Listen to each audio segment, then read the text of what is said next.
Hey everyone, in this video I'll be showing you how to enable voice chat on Roblox. First of all, you have to open Roblox app, and once the Roblox app is open, just tap on the three dot over here. Now just tap on this guys settings and go to in privacy.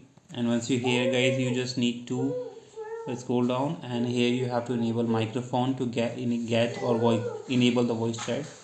Just tap on this toggle button next to it.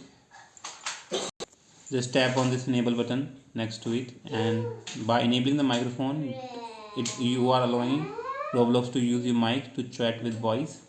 Once you enable it from here, now open any game that supports microphone as communication. Let's open any game you have. Let's open this game. Once you're in the game, if you want to enable voice chat, just tap on this mic over of the other side.